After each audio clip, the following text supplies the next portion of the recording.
कहानी को आगे समझते हैं। यदि संसार में बदलू को किसी बात से चिढ़ थी तो वह थी कांच की चूड़ियों से। यदि किसी भी स्त्री के हाथों में उसे कांच की चूड़ियां दिख जाती तो वह अंदर ही अंदर कुढ़ उठता था और कभी कभी तो दो चार बातें भी सुना देता था। लेखक बताते हैं कि जो बदलू था उसको दुनिया में किसी भी चीज़ से अगर चिढ़ थी तो वो किससे थी? कांच की चूड़ियों से। अगर वो किसी को भी कांच की चूड़ियाँ पहने हुए देख लेता था तो वो बहुत गुस्सा करता था, यानी उसे बहुत बुरा लगता था। और कभी कभी तो क्या करता था, उनको कुछ ना कुछ दो चार बातें सुना भी देता था गुस्से में।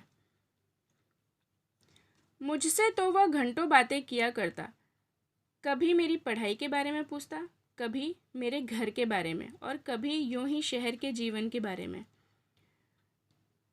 लेखक बोलते हैं बदलू जो थे वो लेखक से घंटों बातें किया करते थे। कभी कभी लेखक की पढ़ाई के बारे में पूछते थे, तो कभी कभी उनके घर के बारे में पूछते थे, या फिर शहरी जीवन के बारे में भी कभी कभी पूछ लिया करते थे। मैं उससे कहता कि शहर में सब कांच की चूड़ियाँ पहनते हैं, तो वह उत्तर देता, शहर की बात और है लला, वहाँ तो सभी कुछ होता है। वहाँ तो औरतें अपने मर्द का हाथ पकड़कर सड़कों पर भी घूमती हैं, और फिर उनकी कलाइयाँ नाजुक होती हैं ना, लाख की चूड़ियाँ पहने तो मोच ना आ जाए।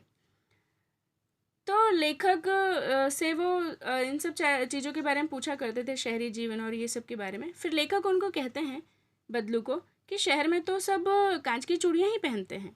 तो बदलू उसका उत्तर देता है कि शहर की बात तो और है लल्ला, वहाँ तो सभी औरतें, मतलब वहाँ तो कुछ भी हो सकता है। वहाँ तो क्या होता है कि औरतें अपने हस्बैंड का मर्द यानी कि हस्बैंड का हाथ पकड़ कर भी सड़कों पर घूमती हैं।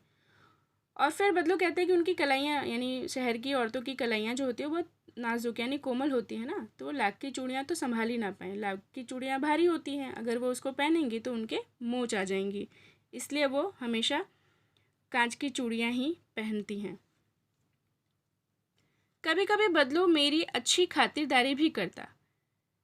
जिन दिनों उनकी गाय के दूध होता तो वह सदा मेरे लिए मलाई बचा कर रखता था।